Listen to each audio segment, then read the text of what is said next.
Cinematic isn't just a look, it's a feeling.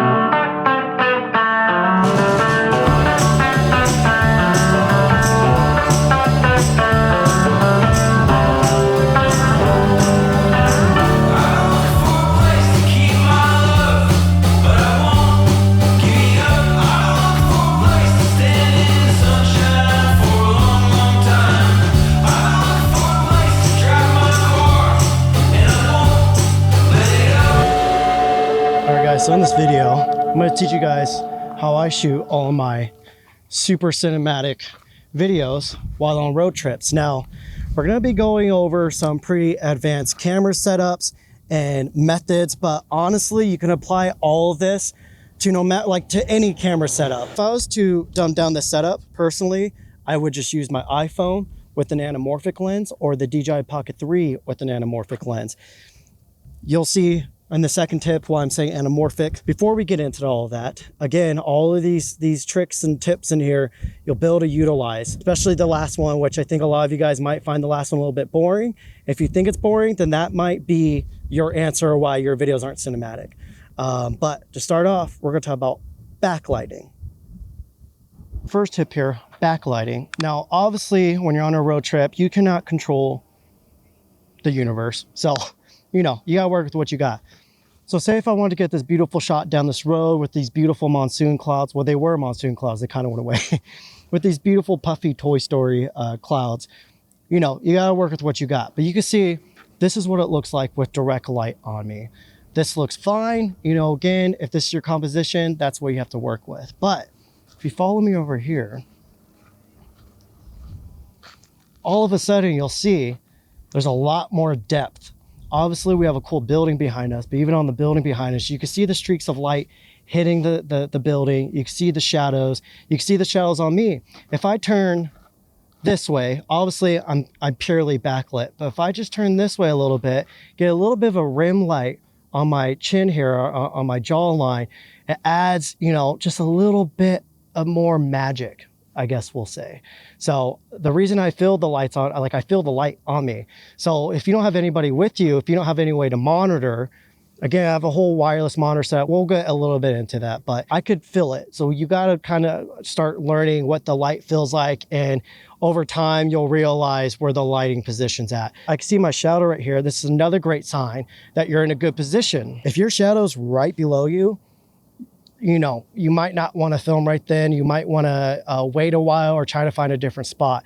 But my shadow's very long. Let me back up a little bit here. So you guys could see how long my shadow is. So if I can't see my shadow, the angle might not be that good. But if I could see my shadow, I could kind of see. And again, if your shadow is directly between you and your camera, you might be a little bit too backlit. But if your shadow's kind of off into your peripheral a little bit there and your camera's directly like this, you probably got a good angle. So again, the whole point of this is creating depth. This is creating layers. You have me, you have light, you have shade, you have light, you have shade, you have light. This is the whole point. You can even see in the mountains over here, Jared, if you want to pan over here, even see on the mountain right here, we have like those little rims and streaks of light and then streaks of shadows.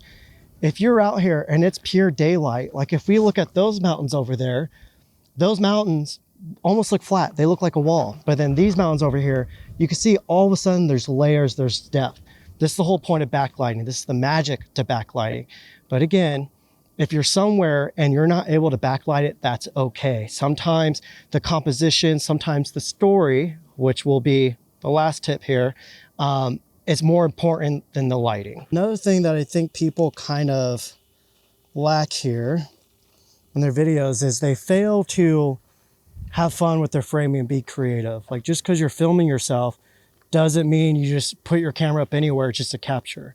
You can do that. But again, if you're trying to make it cinematic, you need to find creative framing. I was trying to compose this right here. It's not working out, so I'm just gonna move on, try a different frame here. Just because I'm not in the frame doesn't mean I can't film. So for this shot, I'm gonna do a reveal here, just like so. So basically right here, I'm trying to set the scene. I think a lot of people think that, a cinematic look comes from camera movement and moving around and using a gimbal.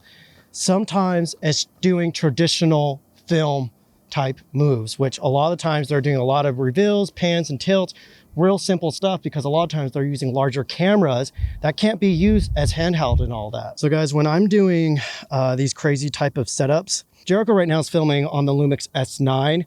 In reality, half of the time I will use this setup. We just have an anamorphic lens on there with a Peter McKinnon Maglock VND on there and just the wireless mic. That does just fine. But when I have a specific shot in mind and a shot list, which will be in tip number 3, I require, a little bit more of a heavy duty setup, purely because, I'm doing, a little bit more poetic framing, but also since I'm shooting anamorphic, I need to make sure, 1, my composition so that I can see them, and 2, that I'm in focus. We're using the DJI LiDAR on here. We have our focus motor. This is the LiDAR, this is the grip, and then I need transmission on here. And I'm powering the camera just because it makes my life easier. So in order to power all this and just make my life a little bit more seamless here, I'm using the small rig Caleb Pike V-mount battery. So this is almost the same size as a standard V-mount. The biggest difference, is we have 212 watts. So a lot of times when I'm powering this many things off one 100 watt V-mount, I'm having to change like 2 or 3 batteries out throughout the day. With this, I get a full days of power, sometimes even a day and a half. Sometimes if I have even less stuff on there, I'll get like 3 days of usage out of it. But what's cool, we have 2 USB-C ports up here, 1 USB-A. We also have 2 D taps on here. So I'm gonna plug my camera directly into there.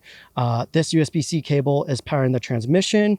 And then sometimes I will plug in through this other USB-C port into the DJI LiDAR grip, because then that just keeps it charged. So if I know for most of the day I'm going to be off this tripod, I will just leave it just like that, and it just makes life way easier. This is the tripod that I use for a lot of these car shots. The arms you could make flexible in multiple ways. Well, not flexible, but you can pivot them out pretty far.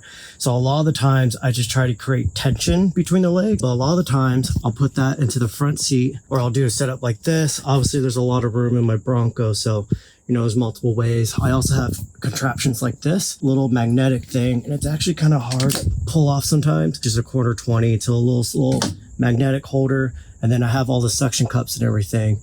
They're always in here at all times. And then I have this suction cup here. This actually comes super handy. Doesn't mess up my wrap. You can also attach it to the windshield, multiple rigging solutions. And again, you guys can see I'm actually using the lantern part of the anchor battery. All the rigging, it's like I really don't overcomplicate it. I think sometimes people, when they see certain shots, they think it has to be a crazy rig. It doesn't. You don't need super expensive gear. You just need some standard stuff, and then just get creative with it and make sure it doesn't vibrate too much. So guys, if you end up doing any setups like this, again, obviously I'm powering a lot off of there, and again, that's where the Caleb Pike 212 watt comes. But this is your standard 99 watt battery from V-mount. This as well has a power delivery USB-C. So if I'm not using this on cameras, I actually use this as a battery bank. So I'm gonna just plug this in. Our grip here died. Actually, that's the fresh one. We gotta take this one. This one is at 9%. So I'm gonna just plug this guy into here. So while we're filming, I'm able to charge this back up. You could plug drone batteries into here, camera batteries, like whatever it is, you're gonna be able to plug it into here. So majority of my batteries, even on like my lights like this, you see can be charged via USB-C, or they could be powered via USB-C. So that's where something like this comes in. This thing's almost 300 watts over here. So how I end up using this a lot of the times is I have a very long USB-C cable. So again, this powers up to 60 watts. A lot of your standard like battery banks that takes USB-C, their output actually doesn't hit up to 60 or even up to 100. So I have another 100 watt light here that's not out yet that I can't share with you guys, but it's a 100 watt light. And so again, most of my battery banks don't power those. When you plug in any piece of kit that requires more than the power source that the USB-C ports can provide, you're getting limited power out of that. So that's what's super cool about this is we have 2 140 watt USB-C ports here. I don't know of any other battery bank that has 140 watts. Some of them do 100 watts, but not 140 watts. So even if I had like 120 or 140 watt light, these little USB-C ports would be able to power it from there. Charge all of my drones, all my batteries, like whatever it is on here. And also we have a cool lantern right here, which comes in handy for packing. My Bronco honestly does not have the greatest interior lighting. So anytime we're packing up, this thing comes in clutch. The last important thing I want to touch on regarding gear is anamorphics. Now, this is more of an artistic decision here. I pretty much have tried every affordable anamorphic out there. The Greatjoy is one of my favorites, but then the Blazar Remus came out, and those pretty much hit the perfect balance point between price, size, performance, and character. All right, guys, I'm about to get one last shot here. I'm just going to use the S9. I'm using this small rig MPF to power the transmitter so I can see what image I'm doing. I'm about to rig this all out here. But what's cool is there's a USB-C port on here as well, and it powers the camera. Being able just to keep everything powered, it just makes my life easier so I'm not fumbling around with anything. So the last tip here, this is the most important. We're in uncontrollable situations here, environments. So the biggest tip I can give you is storytelling. Before you hit the road, you need to figure out what the story is. It could be, maybe you just need a break from work and you need to go somewhere new to experiencing something fresh.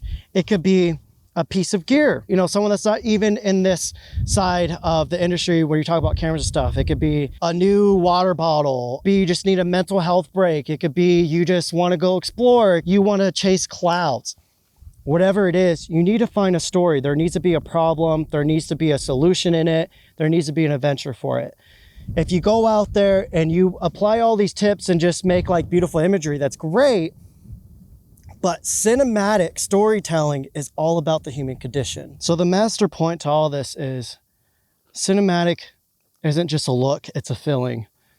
Some people might not understand that, but when you go watch a film, you could recreate that exact look, but without the story there, without the human condition, without you being vulnerable, without you having a mission, failing, succeeding, whatever it is, you know, it's just pretty images.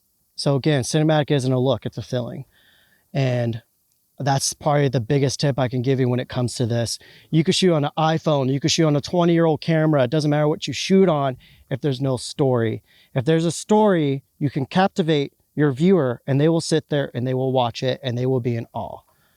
So that's why I said this last tip. I think a lot of people might be like, oh, it's kind of like a whatever tip, blah, blah, blah. To me, I think it's the most important tip. I'll be sure to link the first version of this that I made in the description down below, because that one again has more traditional tips and it shares a little bit more outside of this. All right, guys, I'm gonna throw a bonus tip into this too. A drone. If you watch any of those videos that I've done, a drone's probably one of the most important things, because what it does, it sets the scene for where you're at. It really takes up your storytelling to a next level. I'm using the DJI Air 3.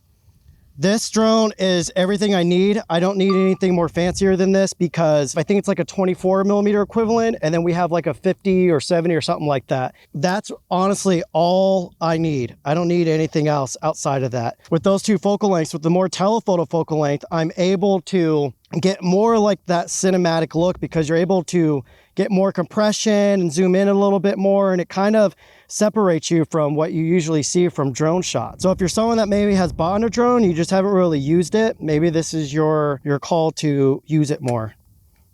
You guys will see in the video that I'm making about this Hasselblad camera over here, these drone shots are gonna make it or break it pretty much.